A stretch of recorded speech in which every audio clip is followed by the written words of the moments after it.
In this video we will discuss input output functions, या हम इसको फॉर्मेटेड इनपुट आउटपुट फंक्शंस बोल सकते हैं। या फॉर्मेट का मतलब होता है the way in which we will arrange the input और आउटपुट, किस तरीके से मुझे डिस्प्ले करना है आउटपुट स्क्रीन पर या एंटर इनपुट लेना है। So these are input output functions. इसमें हम दो फंक्शंस डिस्कस करेंगे, printf for as an output function and scanf as an input function. printf and scanf दोनों फंक्शंस डिफाइंड हैं header file stdio.h header file में। This both are inbuilt library functions. First we will discuss printf function. printf function मैंने small letters में लिखे हैं सारे characters, क्योंकि C is a case sensitive language. अगर आप कोई भी लेटर कैपिटल लिखेंगे तो फिर कंपाइलर एरर दे देगा। So this every letter in C language should be in small. printf is one of the functions for output.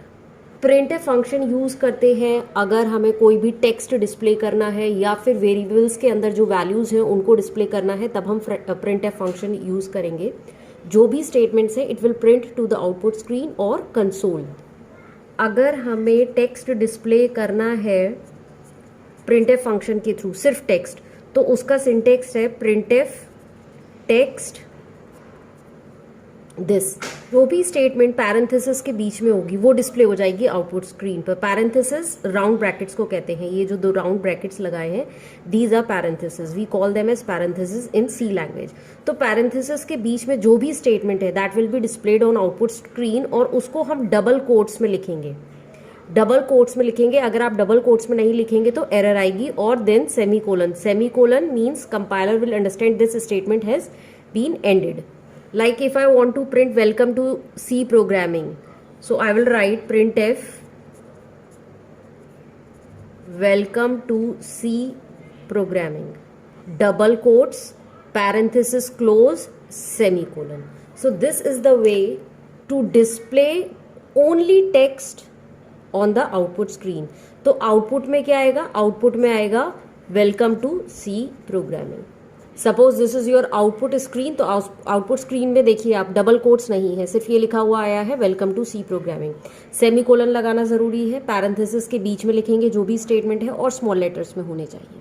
अगर वेरिएबल्स की वैल्यूज़ को प्रिंट करना है printf के थ्रू, तो फिर सिंटेक्स है printf डबल कोट्स में conversion specifier double quotes close comma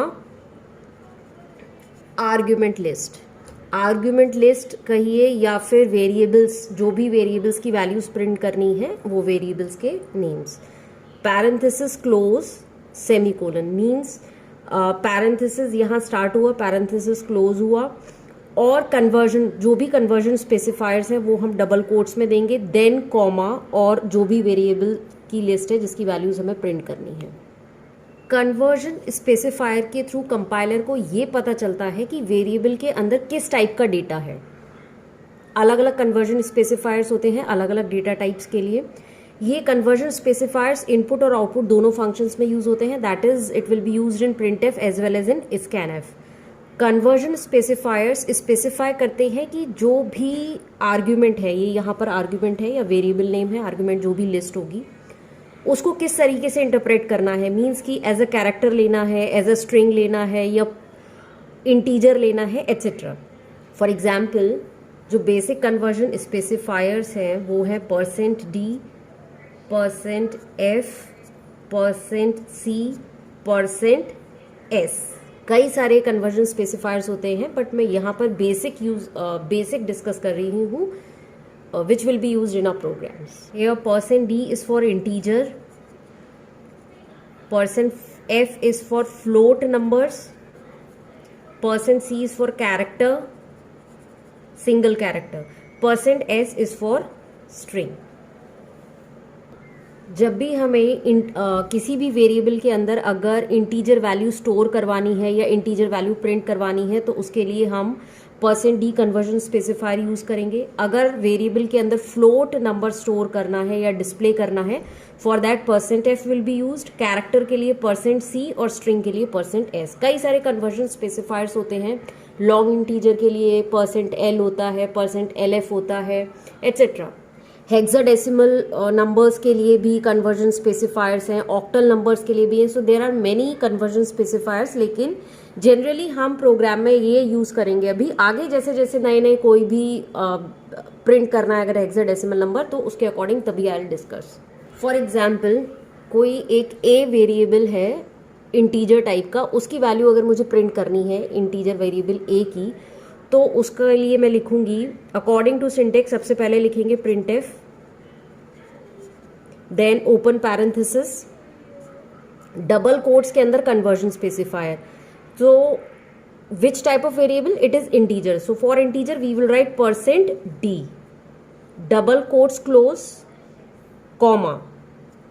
In the syntax it is comma, so here I will write comma, then the argument list or the variable name. तो किस variable को print करना है? A variable को. Parenthesis close, semicolon. जिस type का variable print F के अंदर हम यूज कर रहे हैं उसी टाइप के अकॉर्डिंग हम कन्वर्जन स्पेसिफायर स्पेसिफाई करेंगे. इंट ए, सपोज ए कोई वेरिएबल स्टार्टिंग में डिक्लेयर करा था और इनिशियलाइज कर दिया 2. सो ए की वैल्यू 2 है. जैसे ही कंपाइलर्स लाइन को रीड करेगा इट विल अंडरस्टैंड कि %d देखते ही कि मीन्स मुझे इंटीजर वैल्यू प्रिंट करनी है. अब किस वेरिएबल की वैल्यू, क्योंकि प्रोग्राम के अंदर बहुत सारे वेरिएबल्स हैं, a b c d e etcetera. अब किस इंटीजर वेरिएबल की वैल्यू प्रिंट करनी है उसका नाम मैंने यहाँ पर स्पेसिफाई करा ए. तो ए की जो भी वैल्यू है that will be printed in the output screen. This is the output screen. It will print 2. If I want, इसमें सिर्फ आउटपुट 2 आए. If I want to display like a is equals to 2, इस तरीके से output screen पर आए, तो how will I write? Print f a is equals to %d, double quotes close, comma a. तो डबल कोट्स के अंदर जो भी लिखा हुआ है, जो भी टेक्स्ट है, आप पूरा सेंटेंस भी मेंशन कर सकते हैं. तो a equals to, it will be displayed as a is equals to, और कन्वर्जन स्पेसिफायर की जगह वो ए की वैल्यू सब्सटीट्यूट कर देगा. तो a is equals to 2 is displayed. अगर कई सारे वेरिएबल्स मुझे एक ही प्रिंट एफ में प्रिंट करवाने हैं, then how will I write? Suppose 3 variables हैं ए बी सी. ए का डेटा टाइप है इंट और उसमें वैल्यू इनिशियलाइज कर दी मैंने 2, semicolon, means this statement has been terminated. Float b जो वेरिएबल है फ्लोट, उसका डेटा टाइप है और उसमें वैल्यू इनिशियलाइज कर दी 10.5. C third variable character type का है तो उसका डेटा टाइप CHAR कैर लिखा और इनिशियलाइज कर दिया x. Character value single quotes में डिफाइन करते हैं. सो प्रिंट एफ %c, सबसे पहले मैंने %c लिख दिया. यहाँ पर एक पॉइंट इंपॉर्टेंट है कि कन्वर्जन स्पेसिफायर उसी ऑर्डर में होने चाहिए जिस ऑर्डर में वेरिएबल्स प्रिंट एफ स्टेटमेंट में मेंशन किए गए, otherwise there will be an error. यहाँ पर स्पेस कम है, मैं यहाँ लिख देती हूँ प्रिंट एफ %c. फिर मुझे सपोज प्रिंट करना है इंटीजर वेरिएबल तो %d. उसके बाद मुझे फ्लोट वेरिएबल प्रिंट करना है तो %f. ना जिस ऑर्डर में कन्वर्जन स्पेसिफायर है उसी ऑर्डर में मैं यहाँ पर वेरिएबल्स मेंशन करूंगी, कॉमा, अदरवाइज मेरा आउटपुट गलत आएगा. %c that is character value is in c, तो वेरिएबल का नाम c, देन कॉमा. वेरिएबल्स जो है कॉमा से सेपरेट होते हैं. यहाँ पर कन्वर्जन स्पेसिफायर्स में कॉमा नहीं आएगा. कन्वर्जन स्पेसिफायर्स में कॉमा नहीं देते. वेरिएबल्स में सेपरेट करने के लिए we will give the comma. So %d that is character variable c, then integer variable a and then the float variable b. Parenthesis close, semicolon. और ये डबल कोट्स जो हैं वो सिर्फ यहाँ तक हैं, कन्वर्जन स्पेसिफायर्स तक, उसके बाद comma. So output will be, सबसे पहले c वेरिएबल की वैल्यू प्रिंट होगी दैट इज x. उसके बाद a वेरिएबल की वैल्यू प्रिंट होगी %d विच इज 2 और देन b वेरिएबल की that is 10.5. So this will be the output on the console. Now let us make few programs using printf function. हम program बनाते हैं 2 numbers को add करने का. तो सबसे पहले यहाँ पर मैंने अभी हेडर फाइल्स इंक्लूड कर ली हैं. बेसिक जो हेडर फाइल्स यूज़ होंगी stdio.h फॉर printf फंक्शन मैं यूज़ करूँगी इसके लिए, और getch यूज़ करूँगी इसके लिए conio.h. तो मैं कमेंट्स दे देती हूँ. सिंगल लाइन कमेंट में दे रही हूँ तो उसके लिए सिंगल लाइन कमेंट के लिए मैंने $/ में लिखा प्रोग्राम टू ऐड 2 नंबर्स और सम ऑफ 2 नंबर्स. ठीक है, ये compiler, this I have already discussed. Structure of a C program में मैं डिस्कस कर चुकी हूँ। ये डॉक्यूमेंटेशन सेक्शन है। Then this is the link section. Documentation section में हम कमेंट्स देते हैं, सिंगल लाइन और मल्टी लाइन 2 कमेंट्स होते हैं, तो वो वीडियो आप देख सकते हो। Structure of a C program में ये सारी चीजें गिवन है। देन ये मैंने कमेंट दिए, हेडर फाइल्स इंक्लूड करी, मेन फंक्शन पर आए। मेन फंक्शन के आगे सेमीकोलन नहीं लगता, प्री प्रोसेसर डायरेक्टिव स्टेटमेंट्स के आगे भी सेमीकोलन नहीं लगता। देन मेन के अंदर करली ब्रेसेस के अंदर जो भी स्टेटमेंट्स आएंगी वो सारी आती हैं। तो करली ब्रैकेट स्टार्ट मेन का। मेन के भी कई सारे वर्जन्स हैं, कहीं पर आप वॉइड मेन भी लिख सकते हैं, इंट मेन भी लिख सकते हैं, लेकिन सबका अलग अलग डिफरेंट मीनिंग है। यहां पर अभी मैं वॉइड मेन यूज कर रही हूँ। It means main function is not returning anything. ये जब हम फंक्शंस पढ़ेंगे तब मैं डिटेल में डिस्कस करूंगी कि इंट मेन क्यों लगाते हैं। Now we are making program to add 2 numbers, मतलब 2 नंबर्स चाहिए। मीन्स मैंने 2 वेरिएबल्स ले लिए, int a comma b। Okay, let me initialize also. Int a is equals to 5। a variable में 5 इनिशियलाइज कर दिया। दूसरा वेरिएबल लिया, वो भी इंटीजर टाइप का है, तो कॉमा लगा, दोबारा इंट लिखने की जरूरत नहीं है, लिख भी सकते हैं आप नेक्स्ट लाइन में, फिर सेमीकोलन लगाना पड़ेगा। तो कॉमा, दूसरे वेरिएबल का नाम, उसकी वैल्यू विच इज 4। तो मैंने 2 वेरिएबल्स ले लिए। तीसरा वेरिएबल भी, अब थर्ड वेरिएबल मुझे चाहिए इन दोनों का रिजल्ट स्टोर करने के लिए। तो आप कुछ भी नाम ले सकते हैं, रिजल्ट ले सकते हैं या सम ले सकते हैं, इट इज योर चॉइस। यहां पर कॉमा के बाद भी मैं सम वेरिएबल लिख सकती थी, बट मैं नीचे लिख कर दिखा देती हूँ, इंट सम। सम मेरा तीसरा वेरिएबल है to store the result of these 2 numbers. Sum is equals to 0। Starting में अभी सम जो है 0 वैल्यू है। हमने सबसे पहले वेरिएबल्स लिए और इनिशियलाइज कर दिया। इनिशियलाइज ये स्टैटिक इनिशियलाइजेशन है, स्टैटिक वेरिएबल्स हैं। दूसरा तरीका होता है रन टाइम पर वैल्यू देने के लिए, उसके लिए हम स्कैनएफ फंक्शन से यूज करेंगे। तो स्कैनएफ अभी हमने पढ़ा नहीं है, इसलिए मैं यहीं पर इनिशियलाइज करके वैल्यूज ले रही हूं। अब 2 नंबर्स मेरे पास हैं, अब उन दोनों नंबर्स का क्या करना है मुझे, addition. So I will write sum is equals to a plus b। 2 variables को मैंने ऐड कर दिया, a की जो भी वैल्यू है विच इज 5, तो 5 सब्सटीट्यूट कर ऐड कर देगा, प्लस b की वैल्यू क्या है 4, तो 5 plus 4 is equals to 9। 9 will be stored in some variable. Now अब मेरा एडिशन हो गया। Third step will be to print the result. Print करने के लिए I will use the print f statement. यहां पर सारे मेरे देखिए कैरेक्टर्स स्मॉल लेटर्स में, because it is a case sensitive language. तो print f parenthesis start sum of 2 numbers is, sum of 2 numbers, 2 numbers का सम क्या है, %d। मुझे नहीं पता क्या है, क्योंकि एडिशन ये मुझे नहीं करना है, कंपाइलर को करना है। तो कंपाइलर का जो भी आएगा वो सब्सटीट्यूट कर देगा, ये कन्वर्जन स्पेसिफायर यूज करा। अब %d, सम ऑफ 2 नंबर्स, ये सम जो है किस वेरिएबल में स्टोर्ड है, मुझे उस वेरिएबल का नाम लिखना है, सम के अंदर स्टोर्ड है। So I will write sum, parenthesis close, semicolon. Print भी करवा दिया, तो हम करली ब्रैकेट क्लोज करेंगे। Now one more thing, last में हम लगाते हैं get ch function. Get ch function भी मैं structure of a C program में डिस्कस कर चुकी हूँ। गेट ch हम इसलिए लगाते हैं function, it is for holding the output on the screen. Screen पर आउटपुट जो है थोड़ी देर के लिए रुक जाता है और आपको नजर आएगा जब तक कि आप एंटर की प्रेस नहीं करेंगे। जैसे ही आप एंटर की प्रेस करेंगे आप वापस एडिटर पर आ जाएंगे जहां पर आपने प्रोग्राम लिखा है। गेट ch फंक्शन मैंने यहां पर लिखा है, इसलिए मैंने conio.h हेडर फाइल इंक्लूड करी है। अगर मैं गेट ch नहीं यूज करूंगी तो conio.h की जरूरत नहीं। देन मेन का करली ब्रैकेट क्लोज।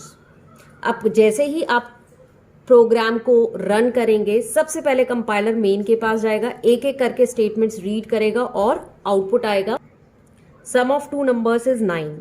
ये आउटपुट स्क्रीन है। Suppose sum of 2 numbers is equals to, compiler जो भी सम की वैल्यू है उसको %d की जगह सब्सटीट्यूट कर देगा। सम की वैल्यू क्या है, 5 प्लस 4, यहां पर ऐड करा था 9, तो आउटपुट विल बी 9। एक प्रोग्राम को लिखने के कई सारे तरीके हैं। अगर क्लास के अंदर 60 स्टूडेंट्स हैं तो हो सकता है सबने अलग अलग तरीके से बनाया हो। अगर आप आउटपुट में इस तरीके से प्रिंट करना चाहते हैं, सम ऑफ 2 नंबर्स 5 and 4 इज 9, तो फिर कैसे लिखेंगे, आपको आउटपुट में चाहिए सम ऑफ 5 and 4 इज 9, ये आपको आउटपुट चाहिए। तो इसके अकॉर्डिंग स्टेटमेंट क्या होगी, प्रिंट एफ के बाद print f parenthesis double quotes, इस लाइन की जगह मैं ये लाइन लिख रही हूं, सम ऑफ 5 लिखना है तो 5 की जगह क्या आएगा, %d। देन एंड 4 की जगह क्या आएगा, %d। ये दोनों हमारे इंटीजर वेरिएबल्स हैं, इसलिए कन्वर्जन स्पेसिफायर कौन सा यूज होगा, %d। इज 9 की जगह %d, कॉमा। अब यहां पर 3 स्पेसिफायर्स यूज हुए हैं तो 3 वेरिएबल के नाम आएंगे। सबसे पहले क्या है, 5 वैल्यू किस में स्टोर्ड है, ए वेरिएबल में। पहला नंबर किस में स्टोर्ड है, ए में, कॉमा। दूसरा है 4 का वेरिएबल कौन सा है, बी। और 9 का वेरिएबल क्या है, सम। तो यहां पर मैं इसको इस तरीके से लिखूंगी, the sum of 5 and 4 is 9। Another way to write this program, मैं ये जो लाइन है, स्टेटमेंट है sum is equals to a plus B, इसको लिखने की जरूरत नहीं है, मैं डायरेक्टली यहां पर एडिशन कर सकती हूं। तो अगर इस स्टेटमेंट की जरूरत नहीं है तो फिर सम वेरिएबल की भी जरूरत नहीं है। तो ये 2 लाइन आप हटाकर भी प्रोग्राम को बना सकते हैं। लाइक सबसे पहले आपने 2 वेरिएबल्स ले लिए, ए और बी, इनिशियलाइज कर दिया। सीधे अब आप प्रिंट एफ स्टेटमेंट लिखेंगे, प्रिंट एफ डबल कोट्स में sum of 2 numbers is %d, double quotes close comma. अब सम ऑफ 2 नंबर्स %d, अब 2 नंबर्स का एडिशन यहां पर डायरेक्टली मैं a प्लस बी कर दूंगी। देन कंपाइलर जब प्रिंट एफ को एग्जीक्यूट करेगा, at that time only it will add 2 numbers. तो the sum of 2 numbers is, यही आउटपुट आएगा, the sum of 2 numbers is, equals to नहीं लगाया, इज लिखा है तो इधर इज आ जाएगा। और a plus B, that is a की वैल्यू ले लेगा 5, b की वैल्यू लेगा 4, 5 + 4 9, और %d की जगह 9 सब्सटीट्यूट कर देगा। So this is the simplest program to add 2 numbers. Now next program to find the area of a circle. सबसे पहले मैंने सिंगल लाइन कमेंट दिया // से, डबल // से, program to find area of a circle. उसके बाद हेडर फाइल्स इंक्लूड करी, stdio.h इसलिए यूज करी है because I will be using printf function, conio.h इसलिए इंक्लूड करिए because I will be using getch function. Then void main function आता है, curly bracket start, curly bracket close, इसके बीच में सारी स्टेटमेंट्स आएंगी। ये मैंने सारी चीज़ें structure of a C program में डिस्कस करी हैं, उसका लिंक आपको डिस्क्रिप्शन बॉक्स में भी देख सकते हो या फिर ऊपर भी फ्लैश हो रहा होगा। सो एरिया होता है πr²। सबसे पहले मुझे पाई की वैल्यू चाहिए। यहाँ पर मैंने सिंपली पाई की वैल्यू फ्लोट पाई 3.14 डिक्लेयर करी है। आप ऊपर हैश डिफाइन के थ्रू भी कर सकते हैं, कॉन्स्टेंट कीवर्ड भी ले सकते हैं, बट मैं अभी सिंपल तरीके से बना रही हूँ। पाई जो डेसिमल इंटीजर है तो मैंने फ्लोट डेटा टाइप लिया, वेरिएबल का नाम लिया pi पाई, आप ABCD कुछ भी ले सकते हो। देन रेडियस की जरूरत पड़ेगी तो रेडियस की वैल्यू इनिशियलाइज कर दी 3 और उसका डेटा टाइप है इंट। अगर 3.5 आप लेते हैं तो डेटा टाइप आप फ्लोट कर दीजिए। देन एरिया, जिसमें मैं πr² जो भी एरिया है उसकी वैल्यू को जब स्टोर करूंगी तो उसके लिए एक वेरिएबल मैंने डिक्लेयर कर दिया, इनिशियलाइज कर दिया 0 और डेटा टाइप दे दिया फ्लोट। फॉर्मूला लगाया, area is equals to πr²। C language में मल्टीप्लीकेशन के लिए एस्ट्रिक का साइन यूज होता है, ये साइन यूज होता है एस्ट्रिक का। तो पाई × r सेमीकोलन, सारी स्टेटमेंट सेमीकोलन से एंड हुई हैं। मेन के अंदर जितनी भी स्टेटमेंट्स होती हैं, this is the executable part, this is the declaration part और ये एग्जीक्यूटेबल पार्ट। सारी स्टेटमेंट्स सेमीकोलन से होंगी लेकिन प्री प्रोसेसर डायरेक्टिव वाली नहीं होती हैं। एरिया का फॉर्मूला लगाया और फाइनली प्रिंट एफ फंक्शन के थ्रू मैंने इसका आंसर प्रिंट कर दिया। तो आउटपुट स्क्रीन पर क्या आएगा, सबसे पहले लिखा है एरिया, तो यहाँ पर जैसा मैं यहाँ पर लिखूंगी वैसा ही आएगा, area is equals to %f। तो %f की जगह वो ये वैल्यू सब्स्टिट्यूट कर देगा। एरिया की जो भी वैल्यू है 28.26 will be substituted.